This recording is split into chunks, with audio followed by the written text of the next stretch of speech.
Hi everyone and welcome for another Apitherapy video. This time we'll be talking about an article that have been published in public journal that is very popular here in Quebec. It's a French one. It's La Presse. And that article mentioned that there's a lot of deers, many deers actually are infected with COVID-19. And not only deers, but other species as well are infected with COVID-19. And of course, in that article, and it's an official thing, that's very official, and there's some kind of worries concerning the fact that, that COVID-19 could actually mutate in the animals, and then we could get it after and have a worse type of COVID-19 or something. And there was some suspicions, and there's even like the idea of animal vaccination that is coming out on this, and I thought, wow, that is a big concern, and how could apitherapy help in that direction? Actually, how could apitherapy help the animals? How and help also ourselves, not having that possibly mutated COVID-19 from the animals. And I thought, well, that's a quite interesting topic, and the answer was actually obvious, very simple. Pollen, fresh frozen bee pollen could be a really strong, non-direct antiviral bee product. How would that work? That's the very interesting part of this. Actually, lots of viruses get to humans through the animals. Well, we're used to have a lot of conditions to survive COVID-19. For example, the mask, when we have to the quarantine idea, when we have to isolate ourselves from other people when we have COVID, and so on. And there's lots of measures like this distanciation between people, 2 meters, then 1 meter, and so on. All those different rules, and there's way more, and vaccination is part of it as well. There's a lot going on there. So yeah, we're used to many restrictions, let's say, and let's imagine that we add another one. We add another restriction to the bunch we got. Let's say we add to this that in a country or everywhere, whoever, whichever authority decides that this is the best idea, it's just mandatory to become vegetarian. And we have, let's say, a 5-year plan or something to get there. Because people have to be educated. Some people still believe today that you cannot be vegetarian and be healthy. So this is absolutely crazy. There's so many people being vegetarian right now worldwide. It's huge. I don't know the percentage, but in some countries it's really high. So of course it's possible, and so we have some education to do. Of course we cannot, there's so many animals already in that process of being turned in meat, so we cannot stop that right away. It's kind of it's a special world, right? So of course there would be some transition, but let's say that government officially decide that, the best way to get rid of viruses and pandemia and so on is simply to eliminate that connection that animals and humans have through humans eating the animals. Of course, we can keep, having domestic animals. We can keep, going to nature and enjoying the presence of wildlife and so on. I love that a lot, and of course that can stay on.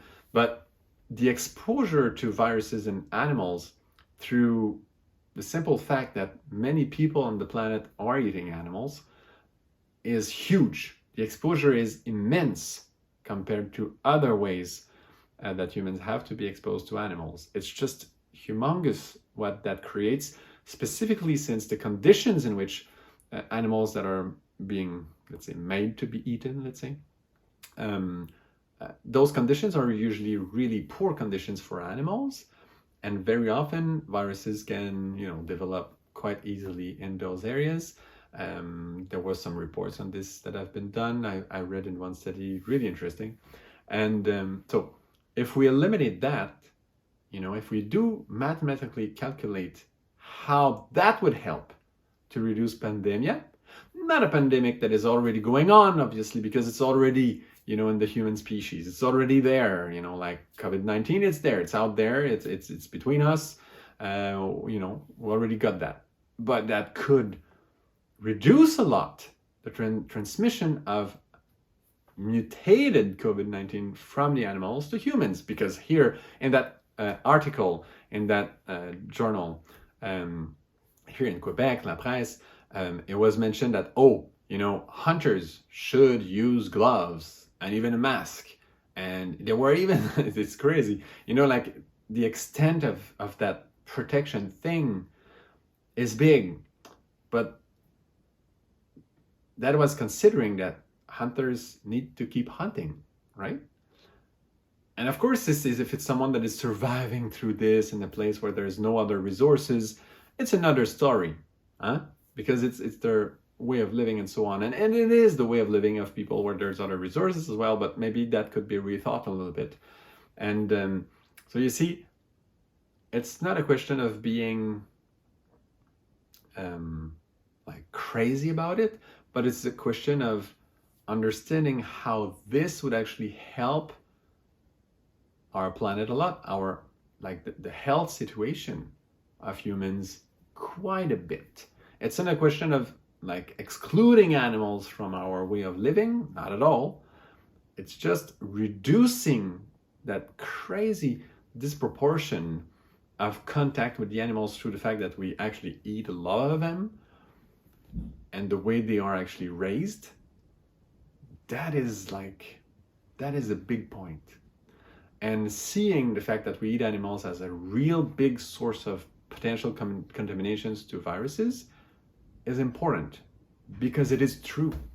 It is actually true. Most viruses come from this. So most pandemic viruses come from that way of feeding we got. And if we replace, for example, meat by pollen, for meat by fresh frozen bee pollen, well, that takes care of so many of our needs in protein and so on. Of course, we're not used to the taste of pollen. We don't like it as much because it doesn't trigger as many memories as the smell of meat for some people. But that being said, you can get used to it. Some changes can be made. Do you prefer, because at some point, if you take the turn and you do the change, you will really love pollen. I love fresh frozen bee pollen. I really like it. It's something amazing and I love it 10,000 more than meat myself. But that being said, that could be the situation for anyone. Of course, not right away because you're used to something, but that turn can really be done. And personally, I prefer way more eating fresh frozen bee pollen and veggies and vegetarian meals and so on, then encouraging that whole process that is going on about meat and all this.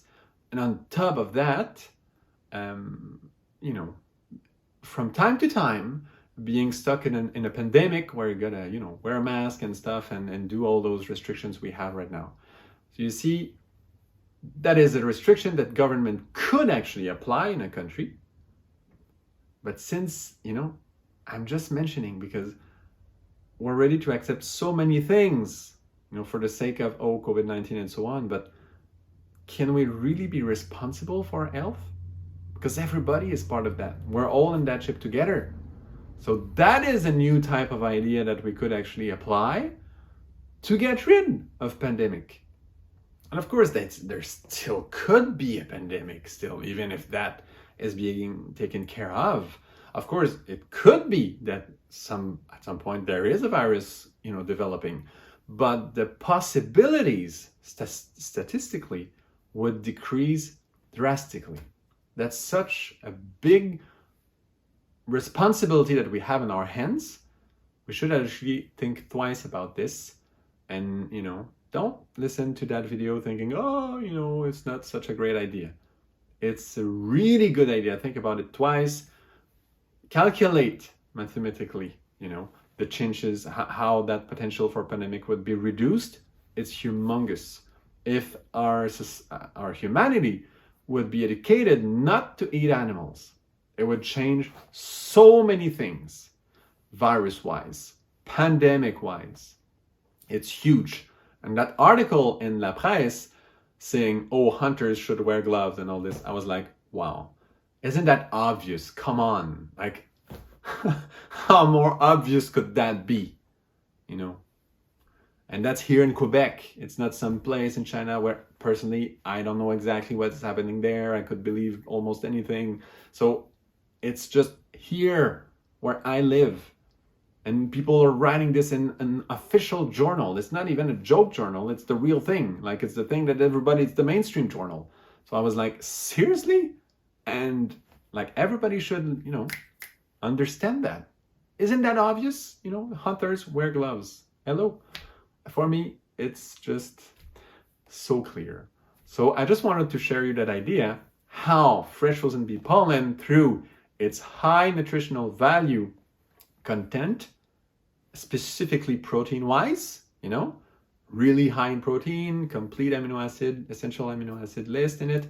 It's just a great source of food, and that could replace meat.